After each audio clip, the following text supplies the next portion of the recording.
Join Gator great Shane Matthews every weekday as he brings you all you need to know about your Florida Gators, including news, analysis, and opinions with some of the biggest names in sports. Find us on Spotify, Apple Podcasts, Google Podcasts, or wherever you listen to your favorite podcast. Or watch us live at 8 a.m. on Facebook, YouTube, and Twitter.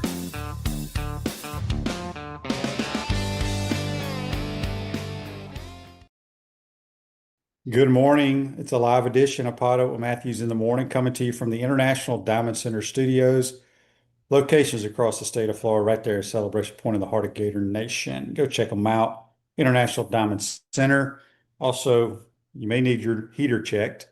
Comfort Temp Heating and Air is your number one local HVAC company. Visit them at comforttemp.com. Today's show will have JC. We'll have Scott Carter from FloridaGators.com. Got a lot to talk about. A lot of football. We got the big game tonight. JC, you're on the Titan number hotline. Vince Ferragamo is joining us now. There he is. Yeah, new logo, of course. But don't ask me how the Rams won that game last night. I know I just think the Bears were destined once again to just do this crazy stuff they do in the last minute of football games, and they almost pulled it off, right? It's the quarterback doing the crazy stuff. Well, I mean, he is special, and the Bears should take heart that I think they're going to be a real threat in the NFC for the next 5 or 6 years, as long as he stays healthy, because he can keep them in football games. They played well. The Rams, though, in very difficult conditions, come out and win. I thought we saw a New England team yesterday, QB, that aside from the fact that they're blitzing 52% of the time that C.J. Stroud dropped back, they had 4 interceptions and 22 plays of no gain or negative yards, the Houston Texans, and that's the most of any team in the first half since 2000. And that's a long time, 26 years ago. So New England's defense, I think, is going to be formidable for Denver to deal with Jared Stidham back there. And I don't think you can replace Bo Nix in 1 week. I think New England is looking like they're going to be in the AFC, win the AFC rather, and go to the Super Bowl. I just can't see Denver scoring points on that defense right now with that quarterback. And so I think, tough break for the Broncos, certainly. Tough break for the Bills. I thought the Bills got absolutely shafted. I don't believe in that play being an interception to Brandon Cooks. In fact, I think they should have. It was a catch. I agree with that.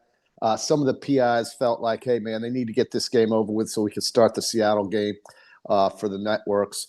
It just felt like the Bills just got screwed. And Josh Allen, God bless him. If I hear one person criticize Josh Allen, he's the only reason why the Bills were playing. And he once again comes up short, and it's just a shame because he's such a supreme talent and such a great quarterback, one of the best, if not the best, in football. So it was tough for them, and I felt terrible for Buffalo. But a great weekend of football, and we got a big night tonight, 2B. And by the way, for all you golf fans who had Chris Gator up, I was going to say, JC, I was going to give you some love on that. Yeah. And here's what I would suggest to you. Okay. You sit around and you do all this research and all this bull crap. I did not. It's a waste of time. I did not do research. That's what I'm saying. You do research and give me all these stats, and it doesn't help you one damn bit. Well, we did a last minute Peachland Dental picks for the Sony Open, and you went just throwing a guy's name out there. He's a great player. We know him. But I did just throw him out there. That's absolutely right. I'm saying. So all that wasted research is a waste. I think our viewers expect more than just close your eyes and point at the sky. I mean, come on, we got to do something about that going forward. I'm going to have a little bit better preparation for golf, but you are right. I did take Chris Gator up out of the hat. And there he was. And he hasn't won it yet. He still has to win today. And the great thing about golf, the tournament is over. Oh, it is? It's over? I thought he won it. I beg your pardon. Okay, today's Monday, isn't it? Yeah. Sorry. He did win. Yeah, that's what I'm saying. Well, all your research is bull crap. Well, listen, QB, come on. I mean, how did the rest of our guys do? I mean, they weren't even close. I didn't even look at it, honestly. Well, nobody's even close here. None of us had these other guys. But that was a good pick. So I listen. tonight, QB, we've got, what time is it? 7:30 or 8:00, something like that. 7:30. Okay, so is that kickoff or is that when coverage starts? I hope it's kickoff. I do too, because Eastern time zones really take the boot when it comes to this. But at any rate, man, look, Indiana, Miami, it's too many points. It's too many points. We had good picks this weekend. We won this weekend. The under in last night's Chicago game was the easiest pick on the board. And once again tonight, I think Miami catching 8.5. Playing in Miami, even though Indiana's going to have half the stadium or more, I don't care. I think Miami is so battle tested. Let me put it to you like this, QB. Common opponents. What's the one common opponent these two teams have? I don't know if they have. It's Ohio State. And the way Ohio State and Indiana played, you toss, it's a coin flip. Miami dominated Ohio State from start to finish. They led the game. I think Miami is being way undervalued in this game. Yes, Indiana's been spectacular, but Miami has a little bit more, I think, on the lines of scrimmage than what we saw Indiana's last two opponents have. So, and that includes Alabama, and that includes Oregon. For sure it includes Oregon. But Miami's line of scrimmage is going to keep them in this game. And I don't think Carson Beck's going to be a liability. If anything, he's going to have a good performance tonight, I think. So we're going to have a closer game. I'm absolutely taking Miami on the money line and plus the 8.5. And if the money line comes in to where you're getting 3-1 and they take a lead, you can come in and hedge Indiana's side with a much lower number on their money line side and basically win money regardless of what happens. So that's what I'm hoping for. If Indiana jumps out ahead, then I'll lose all of them. But I think Miami's going to be the play here for me. Text on the Titan More text line from Josh and Wamama. He says, I will say the NFL has some explaining to do, calling the Bills catch and interception and then calling it different in the Rams game. Josh Allen, the Bills got screwed. They did get screwed. I'm sorry, Denver fans. You got lucky. Yep. And Buffalo, I think you can't make these PI calls were that was so ticky-tack, if you ask me. But Brandon Cooks caught the ball. He caught the ball. He was then fallen on, rolled over, and the other guy came out with the ball. That means you're down if you're touched with the ball, right, QB? Doesn't that mean you're down? He was down. The Bills would have won with a field goal. His knee was down. Right, and he was on his back when the ball got taken from him. I think that the Bills kicked that field goal with Matt Prater, great clutch kicker, and they go to New England this weekend. That's what should be happening, but instead we're treated to a Denver team that got its head decapitated at quarterback position, and we're going to watch New England basically snuff Denver in a very low-scoring game, I think. Reggie says on Facebook Live, brought to you by Mellon Law, Indiana's beating the brakes off of Miami. No one in the playoffs have been able to slow them down. I agree. You're right. Oregon and Alabama were not able to slow them down. This is not Oregon, and this is not Alabama. I think you have more talent on the offensive and defensive lines with Miami than you have on either one of those previous two teams, and on basically any team that Indiana's played this year, with the exception of Ohio State. And as far as I'm concerned, if you can handle Ohio State the way Miami did, you can handle Indiana. So we'll see. I could be wrong about this, but I might be damn right. And if you're getting 3-1 on the money line, you can make money tonight, regardless of whether Miami wins or loses. So that's just the way I'm going to play it. I'm not laying that kind of spread. And if Indiana blows them out, hey, I'll admit it on Wednesday. This is one of the best 5 teams in history, or 3 teams in history. Maybe they could be. We'll see. If they blow Miami out tonight, you can lock them up as one of the 3 best you'll ever see. Absolutely. I think if they just win the game. Yeah. Andy says on Facebook Live, brought to you by Mel Law, how are the Broncos getting Stidham ready this week? He'll just get all the reps. I mean, he probably got 10% of the reps all season long during practice, 10 to 15. And Good luck. Good luck. I mean, look at New England. They had 4 first-half interceptions. I will say this, JC. CJ was so bad. I'm going to go out on a limb right now. CJ Stroud is not an NFL starting quarterback. He was terrible. He's not. And if you put Jared Stidham on that team right now, they're moving on. I promise you that. Well, Davis Mills was just basically Davis Mills should have been in the game. He's a better quarterback than CJ Stroud. He was standing there the whole day. Stroud, how about this? 4 first-half interceptions made him the first player in NFL history with at least 5 interceptions and 5 fumbles in a single postseason. Wow. And it took him just 6 quarters of football to accomplish that. 5 picks and 5 fumbles in 6 quarters of football. it wastes your defense when you are that bad on offense. And I mean, I know they're a historical defense. If they had you playing quarterback, they would have moved on. Yeah. I mean, Nico was out. Sure, that's his best That doesn't receiver. matter, dude. He Well, I did think some it of the did matter. dumbest crap I've ever seen. He Yeah. does it. You talking about deer in the headlight look? That dude had it the whole game. Hard to believe, too. I mean, this guy was such a great college player, and he had a rookie season that was fantastic. He was great in his rookie year, QB. It's sickening. And then He's gone backwards because I've said it a million times, JC. You get certain guys that defense coordinators don't have tape on you. Yeah. After they get tape on you, they know how to defend you. And obviously, he has played terrible the last 2 years. Terrible. He has. He's just not been his rookie. Yes, rookie year. They cannot pay him. I think his contract comes up at the end of this year or next year. That team is so good. They are. They just need somebody to go in there that can you ain't even got to complete passes. Just don't throw it to the other team. That's right. Don't put yourself in awful positions. How about Seattle's defense? The line of scrimmage is so amazing on that team. Brock Purdy, this poor guy. Think about this guy. And yeah, San Francisco's had issues with health all season long. Every year they do. According to Fox, Brock Purdy traveled 413 yards on 33 dropbacks, QB. If you do the math, that is something like Where did you get that stat? It's crazy. I read this. 413 yards he was moving on 33 dropbacks.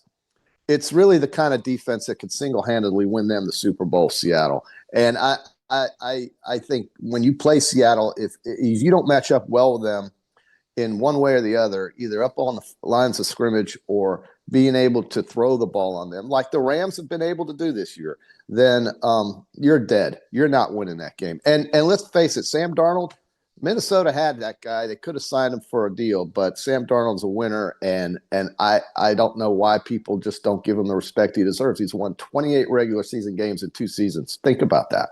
Think about that. With the Vikings and the Seahawks, he's won 28 regular season games in successive seasons. That's 14 a year. Seattle played in the best division in football, the NFC West this year, with the exception of Arizona. You had 2 other playoff teams, and Seattle won 14 games. That's because of the quarterback and also because of their lines of scrimmage and the fact that Mike McDonald is one of the best defensive lines in the game.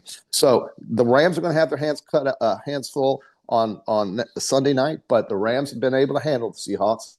And so we'll see if they can keep this one as close as they did last night in Chicago in the blizzard. So, yeah, we'll talk with Scott Carter about Gator basketball, but good win. Huge win for them. Great win for the Fighting Gators. The Fighting Gators. How about that 3-pointer from our player, Xavier Lee? How about the fact that you're down 2 in Memorial? Xavier at the end, JC. Yes, I beg your pardon. A 3-pointer. You're down 2 with the ball, clock running down in that environment, and I didn't even hit iron, dude. He just smoked it. And the Fighting Gators with their front court pull it out, man. That's a great win. They have now won 4 games against top 20 teams. They're the best team in the league right now. I would put them there. Absolutely, I would. Absolutely, I would. And I think Georgia is a team you better keep your eyes out on. The way he's already hammered them, JC. I know, but you're going to have to play them in Athens probably. I don't see the schedule in front of me, but that team can score points. It's the first time I've seen a Mike White team actually score points. So good for Georgia. Big win over Arkansas.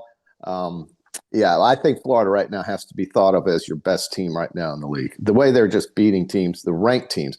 Big win for Kentucky, big win for Alabama this weekend, big win for LSU this weekend. The league just decapitates itself in football, in basketball, in baseball. It's an incredible league we have here. And if Indiana wins tonight, QB, I think you're going to have to admit that right now the Big Ten is the king in football. If they win tonight, that gives them 3 different winners in 3 straight years. That's SEC-ish. It is. And so Michigan, Ohio State, Indiana, you have to give it to the Big Ten, QB. And he's got a great question here on Facebook Live brought to you by Mel Law. Shane, with all your QB expertise, which I don't know about that, how did Ben Johnson completely remake Caleb Williams in 1 year? Look, yeah, it's great. Caleb Williams was phenomenal in college because he had a really good coach. I don't know who the hell called plays in Chicago last year. No idea. Yeah. But Ben Johnson is the 2 play callers in last night's game are elite. They're very good. Very good. And Caleb Williams is one of the most talented quarterbacks I've seen in years. And the throw he made Oh, pretty much the last play of regulation was one of I think it's the greatest play I've ever seen in football. QB. It Greatest is. play. He went, JC, the ball was on the 14-yard line. He threw it 51 He released years. it behind the 40, 51 falling backwards. It was 51 yards in the air off his back foot. Yes. The ball was, I think, on the 14-yard line when they snapped it. Right. Yeah. It's the greatest play I've ever seen. You know, you had a Hail Mary once against the Browns. That has nothing. I didn't have to go backwards 30-something yards with people in your face. I know. I would have never made it to the end zone. It was an amazing. Hail Marys are easy to throw. Right. You just that was incredible what he did. Yeah, he's a supreme talent. Like I said, the Bears have a lot to look forward to, QB. Even though they had a heartbreaker last night, that team's going to be in the NFC North. They're going to be Green Bay's superior right now. Green Bay's owned them for decades. So you got to tip your cap to the Bears. Tough way to lose, man. And it would have been a tough way for the Rams to lose after leading by 7 with the football in the last minute of the game. So, somebody has to win, somebody has to lose in these situations. And I'm just happy for Matt Stafford. This could be his last year. It could be his last shot. JC, how old is he? I got to think he's close to 40. I do. I don't think he's that old, is he? 38, 39, something like that. 40. Yeah. I think he's getting there. He's the same age, however old Sean McVay is. He's that age. Siri, how old is Matt Stafford? He is 37, QB. Oh, he's got plenty of time left. Okay. Electronics World, integration design, smart home automation, entertainment. Let Electronics World bring the Florida Gators basketball in the NFL to your living room. Check them out, Electronics World. I'm still sick for Buffalo, man. They were my sentimental team, and I love their quarterback, but God, I hate the way they lost that game. Denver, jeez, unbelievable. Yeah, unbelievable. But head shaker. Text on the Tatum text on from Monty. He says, "What is your opinion on the Duke quarterback last-minute switch to Miami?" Well, I don't know if that's official. I don't know how the damn portal works. I'm going to ask Scott Carter right now because I thought the portal closed Friday. There's still people entering it, still people getting signed. We'll get Scott Carter to explain it.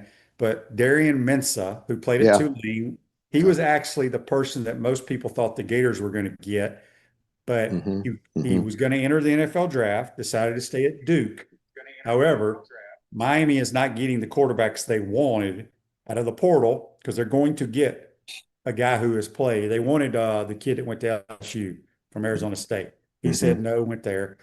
So now Mensah's probably they're talking about like $7 or $8 million to play 1 year of football. Wow. God. He ain't going to make that in the NFL, so you might as well get it, I guess. Why would he leave? Right. And, Carson Beck, I think, was getting something like 4 this year. And when he left Georgia, and that's more than he ever would have dreamed of getting. Carson Beck will make more money between Georgia and Miami than he will in his NFL career, in my opinion. I don't doubt that. I don't think he'll last very long. Well, he needs to last tonight for them to have a chance and just not turn the ball over. He's got to protect the football. Fernando's going to protect the football. I think we're going to have a really good game tonight, QB. And I'm glad that we have these two teams. It's going to be an incredible atmosphere. People have basically mortgaged their houses to buy tickets for these games. It's nuts what they're asking to get into that stadium tonight. But that's what happens when you have a home team, a school from your town playing in your home stadium. I think it's more Indiana people driving the prices. No, there is. There's no doubt. But if it was, let's say Indiana was playing, let's say they were playing, I don't know, somebody other than Miami, Texas A&M, maybe they wouldn't be as expensive. But regardless, it is what it is, I suppose. So this is going to be a fun game to watch. I think you're going to have some real good plays at the line of scrimmage. Solid football teams, man. Great defenses, great lines of scrimmage, and quarterbacks that can win you a football game. So it'll be fun. You have Gators on YouTube brought to you by Quality Plum. Says, "Are you man enough in the trenches?" Absolutely. I think they are. Look, Absolutely. I know you dropped the comparison of Ohio State. Well, that's their common opponent. Yeah, but you got to remember too that Miami had what was the score of the Miami-Ohio State game? You have to Siri it. Was it a blowout? No, but Miami never trailed. They never trailed. Yeah. They led through. I think a lot of times it's harder to play. The NFL will tell you it's harder to play your division opponents. Yeah. Yeah. Yeah. And I think that's why IU was a close game against Ohio Well, State. I mean, we'll see. I don't know. I think Indiana's better coached. I will tell you that. I would give the coaching edge if there's such a thing to Indiana for sure. Yeah, I think he's just better prepared for these games and situations. His game management is flawless. You can't win 27 games in 2 years in college football if you're not really crossing all the T's and dotting the I's. It's more than luck. It's just preparation. I think he was trained by Nick Saban, and he took his skills to other schools, and he's translated into a great coach. I mean, look at these guys. Mario was a Nick Saban coach too, but Mario's made some really silly mistakes toward the crunch of the game at the end. Many instances where you could say, how did they lose that game? But regardless, none of this matters in one game tonight. And the winner is the national champion. You win 15 games in a year, you go through a playoff situation like these teams are being asked to do, especially if you're Miami playing 3 games away from the state of Florida just to get to this point, you certainly deserved it. And so we'll have a good game tonight. I really think we're going to have a good game. We've had so many duds in the finals, QB, so many duds. Georgia over TCU, this team over that team. It's just been awful in many cases. I think tonight we're going to get a treat. Alan on Facebook Live, brought to you by Mellon Law, says, Shane, has it surprised you that the NFL hasn't stepped in on NIL? Because won't players say later on, screw the NFL, I made my money in college? No. You got to remember, out of all the people, and I may have this stat wrong, JC, you know this kind of stuff better than I do. Yeah. Out of all the college football players, what is it? 1 or 2% of the college football players make it in the national football. Very few. Yes. So, yes, you can make a lot of money in college in today's world, but regardless, kids want to play in the National Football League because you can make some good money, but the benefits are incredible. Right. It is. There are no benefits with NIL. You're just getting flat out money. But you're not getting vested, you're not getting insurance, you're not getting 401k, you're not getting any of that stuff. So no player annuities here. And certainly one of the things that NFL players they play for is these guaranteed guaranteed money up front and long-term deals. They all want the 5-6 year deals because that gives them lifetime insurance. But not many people get those. And very few, you're right. You have to get through your rookie contract. That's the first obstacle. And the second obstacle is to just stay healthy in this league, which is very difficult to do now with 17 games during the year. So it's a roll of the dice when you play in the NFL because of A, I think injuries, and then B, getting that extended contract with upfront money. If you can get that, you've made it. Just getting to the league is one thing, but staying in the league is another. And then you get vested, like you say, and all those wonderful things come to you as you age. And that's what the goal is. Because you're right. You can get a $4 million check in college, but you can blow that in 2 years. And so, or less. So, that's a lot of money, but still it's not the security that these guys want because they put their bodies through things that no other athletes do. No other athletes in any other sport goes through what football players go through. Even though I never played, I can tell you your lifespan in that league is shorter than in any other. So you want to secure your family, your future generations by getting those second contracts. It's the second and third contracts that make you whole in that endeavor. Yeah. Tanya Ryan on YouTube, brought to you by Quality Plumbing, says college players need to get wise with their NIL money, set up annuities, etc. And other they do, but here's the thing: is the league helps them a lot with those things too. No, he's talking about college players with NIL, they have their little agents and stuff that represent them. Again, here I am. This crap is not going to last much longer, in my opinion. They're going to have some rules and regulations because again. It's not sustainable. NIL is not what it was intended to be.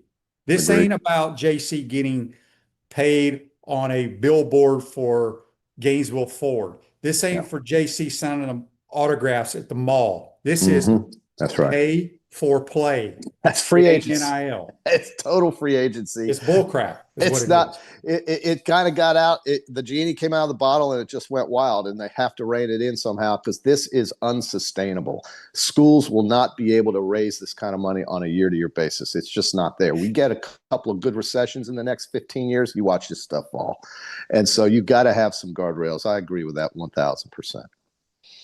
Yeah. All right. JC, before we get out of here, Okay. gosh dang it, where'd it go? I wanted to read. Oh, here it is. Franklin on YouTube, brought to you by Quality Plumbing, says Texas football's program's worth 1.5 billion. Florida's is worth about 985 million. I don't know if you That's- saw that, but they yeah, have like the top 25 programs listed. Uh, yeah. it's kind of nuts, isn't it? Where did you see Georgia and Alabama? Were they in the top 25? They were. I Well, should have screenshot it. yeah, I would say Ohio State's up there very high. I think it As was Texas, Texas A&M were the top Yeah, two. that makes all the sense in the world. I mean, that's that we all know about those demographics. But look, Florida has everything it needs to be a champion in football. It has everything it needs. It just got to put it together on Saturdays, bro. And that starts with the coach and players, and all this other stuff on the outside coming in will help. But it really just comes down to how you perform on Saturdays. And I think they'll be able to put together the roster that's going to be necessary to get through the schedule. The schedule's easier than last year. I like the chances Florida has. And we picked 8 wins, and you picked 10. So I just right off the top of my head, right? There's nothing wrong with that here in the month of January. And I think it's That it's will very change, I'm optimistic. sure. Maybe not. But I think Florida's got very good days ahead of them. And look, folks, basketball is happening right now. We're going to talk a lot more about this now as we go. Football is over, and you've got another Sweet 16 team in the Florida Fighting Gators. So, that's a lot to get excited about. You hit that Sweet 16, anything's possible. And they've got the team and the pedigree right now with that coach and those players. So, hey, you got it made here in Gainesville, folks. It's going to work out. You got it made, man. You got it made. All right, Clint, before we get out of here on YouTube, brought to you by Quality Plumbing, says, I saw Carson Beck was asked if he had class the other day, and he answered, no, I graduated 2 years ago. Yeah. What is going on in college football? All right. I don't know enough. I don't know anything about Carson Beck's academic career. I will give you my career. I was at Florida. I graduated before my senior year of football. So in order to be able to play, I had to have 12 credits or whatever hell it was back in those days. So I had to enroll in grad school. So I was in sports administration, took 12 hours of class to be eligible to play. I'd already graduated. I don't know what they do in today's world. I will tell you this. Back when I played in the 90s with Coach Spurrier, a lot of kids got suspended for academic issues, whether it was missing class or not having a correct GPA or whatever. Right. I have not heard anyone in America in the last 10 years being suspended for academics from a game. So I think you have to be enrolled in at least 12 hours, but who knows? Well, so who much knows? Stuff's done online. If you know you're only going to go, like, for example, let's use Carson Beck, for example. He's going to Miami for 1 year and 1 year only. Yes, you enroll in those grad classes. I don't know if you have to go to them or not. Because I don't either. You play football, and then you just go to the NFL, or you don't go to class ever again. I don't know. Well, and eligibility standards have changed with COVID. That gave everybody an extra year. And then you have that medical red shirt issue. And there's just a lot going on. I hope that Trinidad Chambliss gets that extra year. I think he should. And we'll see. But you're right, QB. These guys, their full-time job is playing football in college now.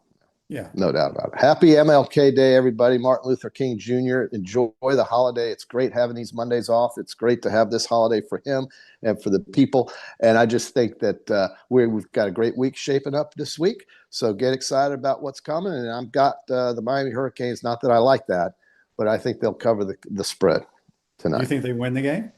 I think if it gets to the fourth quarter and it's close, I think they'll win the game. Yep. All right. I'm going to take the Hoosiers. I think they're the better team.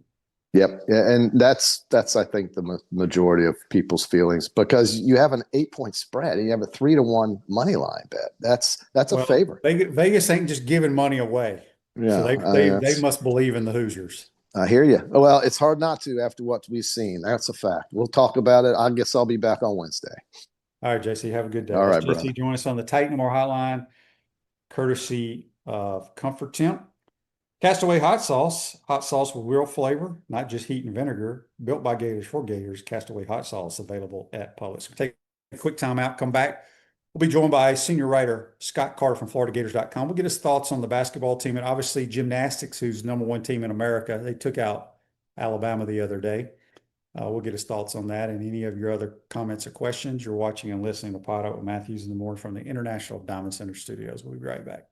Our premium sponsors are Atlantic Roofing, Campus USA Credit Union, International Diamond Center, J.F. Hayden's Craft Liqueurs, Los Linderos Tequila, Meldon Law, Titan MRI and Imaging, Castaway Sauce, UF Health Orthopedics.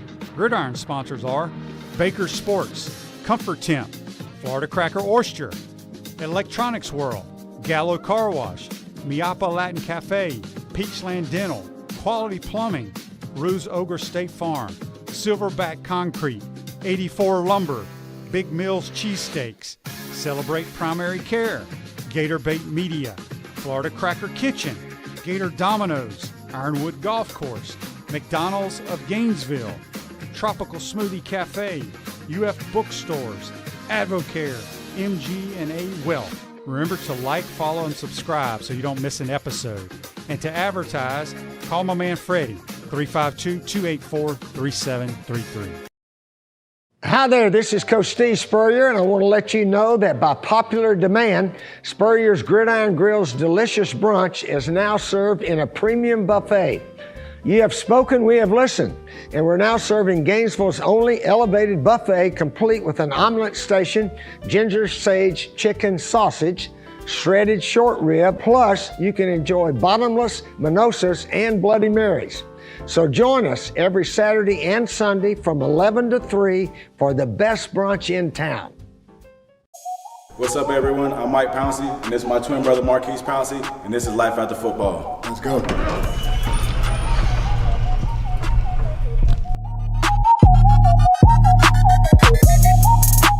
We are the owners of Tropical Distillery, and J.F. Hayden's is our liqueur brand. We have 5 different flavors: a mango, a lychee, an espresso, citrus, and key lime pie. We pride ourselves on not only being a Florida-made brand, but also a cocktail solution. With that being said, cheers and go Gators.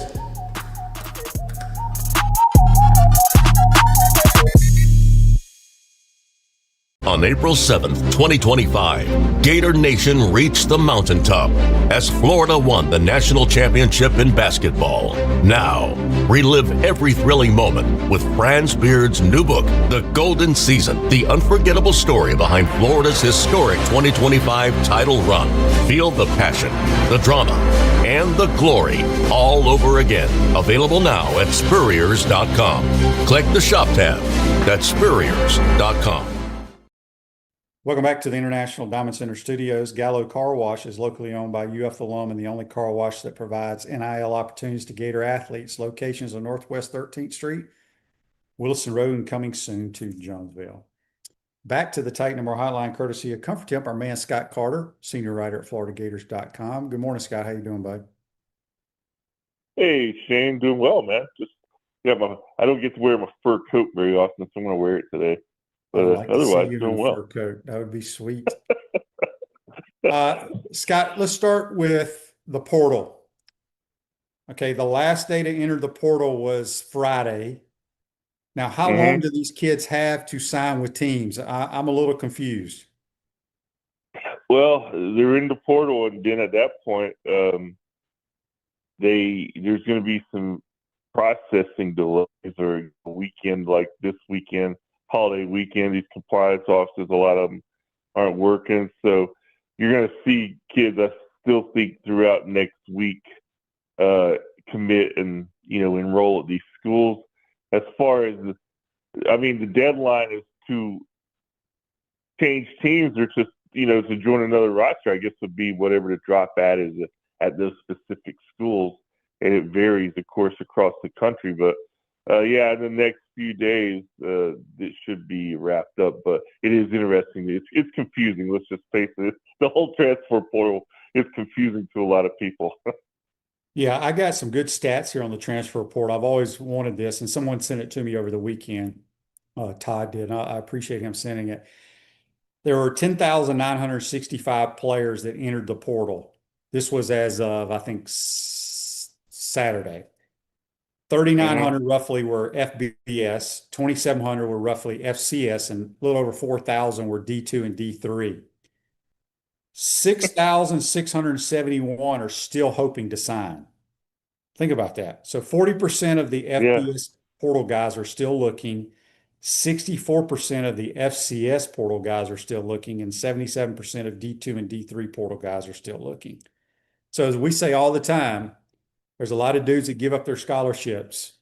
Maybe not at the D2 and D3 level, but a lot of guys give up their scholarships thinking the grass is greener somewhere else, and then their career is over. So thought that was very interesting. Yeah. No, that really is eye opening in a lot of ways, because a lot of these guys, they're gonna fade away. You look at, like, for instance, like Florida's guys who did enter the portal. Most of them have landed somewhere, but there's half a dozen that they haven't resurfaced anywhere, and you're like, okay, I wonder if they'll play again or where they'll end up. And it's just part of the system, man. But it's one that's created some true chaos. It really has. All right, let's talk a little about gymnastics. The Lady Gators are #1 in America, I believe. Defeated Alabama the other night in the O-Dome. I think you were there. Just talk a little bit about this team. Yeah, I've been to the first couple of home matches, and the one against Alabama was one of the premier matchups you're looking at. Florida's 1, Alabama was 4. Came down really to the final routine as far as the scoring, and I'm not sure who was going to win, but Florida pulled it out, and really a big win for the Gators, because this is a team that, on paper, I think for the first time in 3 or 4 years, I mean, you look at this team and you're like, this team could easily win the national championship. Now, they've made the NCAA Final Four a couple of times in that span, but they were always there. Oklahoma was always maybe the elite team. I think Florida has a chance to be the elite team this year if everyone stays healthy. And you've got, like athletes like Sky Blakely, Kayla DiCello back. Then you got Salida Harris Miranda doing what she does. I mean, they're just a loaded roster. So it was good to see them get that win. It wasn't perfect. Jenny Rowland afterwards said they've got to clean up some things, but it was against the program that traditionally is one of their rivals, and you almost can guarantee that come April, Alabama and Florida should be out in Fort Worth, Texas, at the NCAA championships. Yeah, that's a good start for them, no question about that. Briefly, basketball. I know you don't cover it as much as Chris Harry's deal, but boy, that was a great win. I don't think people realize Vanderbilt is damn good, and to go into their gym, which we don't have much success there ever, not even under Billy Donovan or any of our great teams, to find a way to win that game will go a long ways. Yeah, I really like what the Gators are doing these last 4-5 games. I mean, they're just playing really well inside, outside right now. Xavier Lee obviously is coming on. Boogie Flan's playing better than he did early in the season. And the consistent part of this team, Shane, we all knew was going to be the bigs with Condon and Hawk and those guys inside. And I love the way they control so much of the game. I mean, Florida misses shots. Those guys are just in there getting those rebounds or just contesting everything at the other end. And that's just been really the backbone of the team. But if they can play like they've been the last 2 to 3 weeks, Florida could easily be right back in the Final Four, I think. It's still a long way to go, but you got to believe Todd Golden likes the way they're playing now more than he has at any other point this season. Yeah, Andy's question for you, Scott, on Facebook Live, brought to you by Mel Law. Do you think Xavier Lee will wear number 99 again, or was Todd just having fun with the media? If people aren't aware, a manager's worst nightmare happened in Nashville. Forgot to bring Xavier Lee, Boogie Flan, and Handlockton's jersey. So they had to wear somebody else's jerseys. I don't know if I've ever seen that happen in football. We're always on the trip with the equipment guys. I don't know how that would show over, but I'm sure these managers feel terrible. But do you think he'll continue wearing 99 or go back to number 1? Yeah, great question. I mean, I would imagine he'll go back to number 1. But remember, remember when Jordan came back, he wore 45 for a while. And he's like, okay, I'm tired of this. I'm going back to 23. So you never know. I've seen it go both ways in sports, where a guy will change a number and then go back to it. But this time was just a coincidence with, like you said, the jersey being forgotten. But he had a great game. So if he's superstitious, I wouldn't be surprised to see him wearing 99. But I don't know where that's going to land. Yeah, it'll be interesting. And then, there was no name on the back of 99, but Boogie had Joseph, how you pronounce it, Josephsburg on the back of his jersey that he was wearing. Yeah, that was pretty funny. Yeah, Josephsburg. I saw that getting some play on social media, but I would imagine Todd Golden could care less what number they wear if they play like they did the other day. So that was like I said, that was a big win at a tough venue, and you hit it on the head earlier. I mean, Florida's just never played that well at Vandy, and that was a big win. Text on the Take No More text line from Jackson. He says, Scott, have you been out to any baseball practices? I have not had time to get out there yet. I'm definitely looking forward to going out there. I spent last week, doing gymnastics, and I had met up with some of the football guys, the 5 guys that everybody wanted to come back with, Jaden Woods, Vernell Brown, Jaden Ball. I talked to all those guys for stories this week, just on their decisions. And so, that's where my focus is right now. Kind of football, gymnastics, but everybody knows I love baseball, so I will definitely be getting out there soon. I know Sullivan's back and, getting things going. And you look at this roster, I think Florida's roster is going to be very, very talented with Peterson kind of the anchor of the rotation. They've got a chance to be really good. So it's a little different this year, Shane. They're opening, I think, the first poll I saw,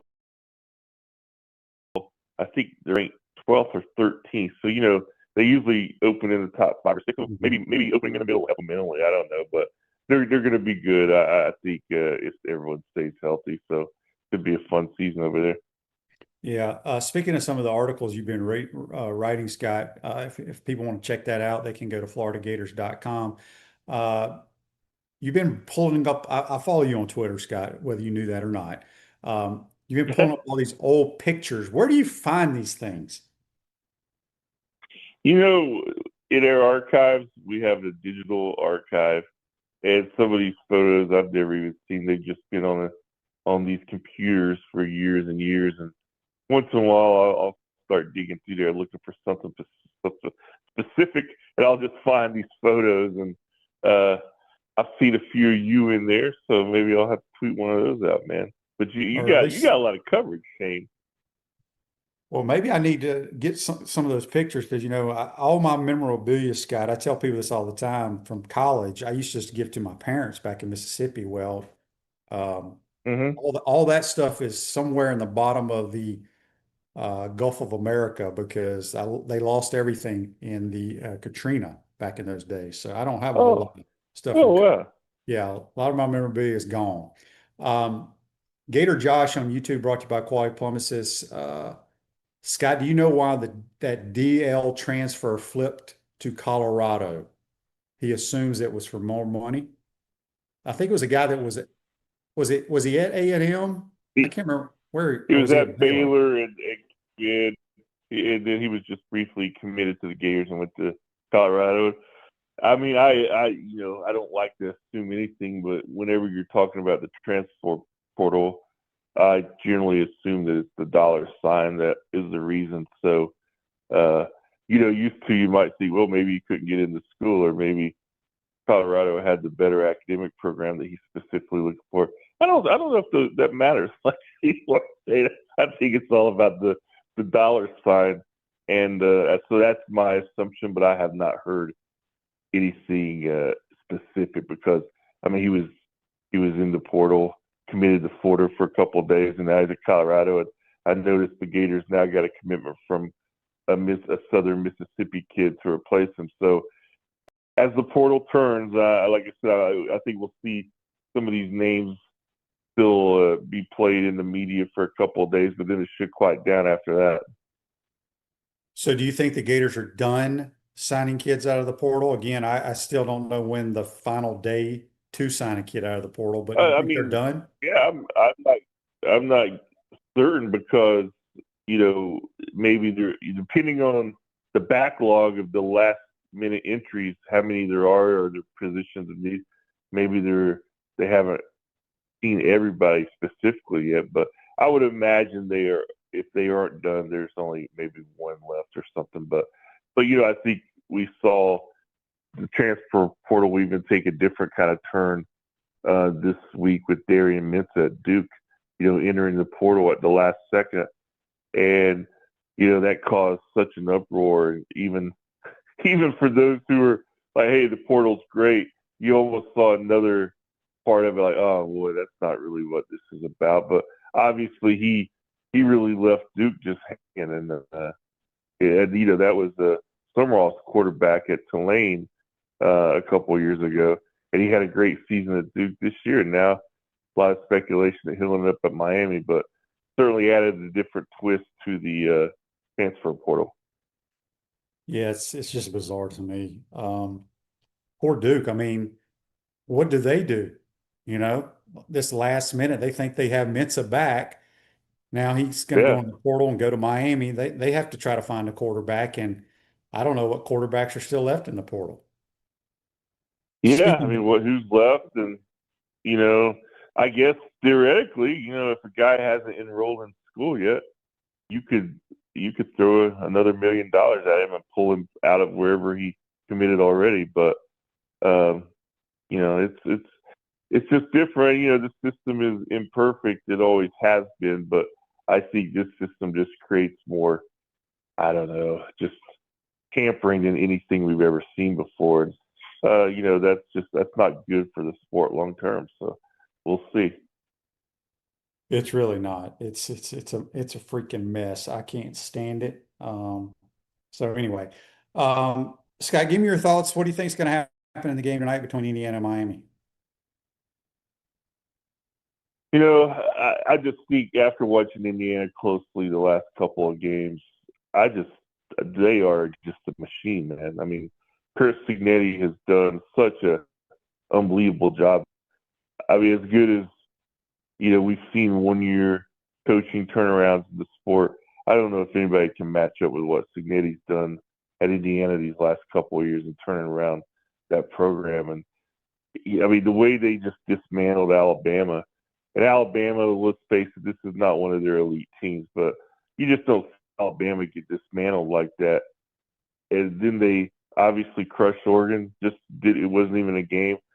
And I've always said Miami, I think of all the teams that were in the college football playoff, I thought that they have as much as high end NFL talent as any team in the playoff. But I just see Indiana is such a disciplined team. They don't have any weaknesses. In Miami, one of their areas, they'll commit some bad penalties or they'll lose. They'll turn it over here. I just see Indiana taking care of it and winning. Maybe if I had to pick a score, I'm going like 35-20, somewhere like that. All right. All right. And then before we get you out of here, this text on the Titan Mark text line from Monty says, are there any UF players that entered the portal who have not found a new school? The ones that I have off the top of my head, the Chad Gasper Jr., the young running back. I know Tony Livingston entered it late, the tight end. The defensive line, Brian Taylor Jr. entered it late. So those are the ones that pop out on my head right now. The two that I would almost certain think would land somewhere are Livingston and Taylor because they were significant contributors with the Gators last year. But of course, we'll see. I mean, those numbers you threw out there were pretty amazing when you have, what did you say, about 5,000 kids that haven't landed anywhere? That's just it was like this is as of Sunday, there was 6,671 players who were still hoping to sign with someone. Yeah, I've always liked the fact that the players are getting some of the piece of the pie. And as much as I don't like what Darian Mensah did, if someone called me this morning and said, Scott, we're going to give you couple $1 million more to write for us, I'm probably gonna go, right? That's just the way the world is. But having said that, we're doing a disservice to 95% of the players because there's only a limited chance, or there's such a small window of players who have an opportunity to really make the kind of money that probably Mintz is going to get, or some of these players. Most of them are just trading, same close numbers, but they're losing their kind of place in the system. I mean, if you transfer 3 or 4 times, and we've talked about this, Shane, like, where do you go home to, man? And it's just unfortunate. It's very unfortunate. Yeah, I don't blame the players for taking the money because it's not their fault. As you just mentioned, if someone said it was going to pay you $2 million more than what you're making, you're going to go. But there's got to be rules and regulations. It's so dumb. It's really dumb. Scott, good stuff as always. You got any stuff you're working on or good stories that our listeners should go read? Well, hopefully just some of the football stories I mentioned earlier, and still trying to talk to more of the new coaches. Rolled out some stuff last week on Bill Trotwide, Bam Hardman, former Gators who are back. I wrote about Faulkner and Brad White over the break, and I really like all the new coaches over there that I've met. And there's just an energy that has been missing over there. I'm really kind of upbeat about the prospects of the future. I just really like the what's the word I'm looking for, the aura of this staff and their mentality. So hopefully it will lead to good things on the field, man. Got to go win some ball games. Scott, great stuff as always. Appreciate your time. We'll talk to you soon, bud. See you, Shane. Injuries occur whenever and however, and it's never convenient for sprains, strains, and minor fractures. UF Health OrthoCare makes it convenient for you 7 days a week, including evenings. Walk-ins are welcome. That is UF Health Orthopedics and Sports Medicine. That's going to do it for today. Thanks to Scott Carter and JC for joining the program. Enjoy the game tonight. We'll talk about it tomorrow. Take care.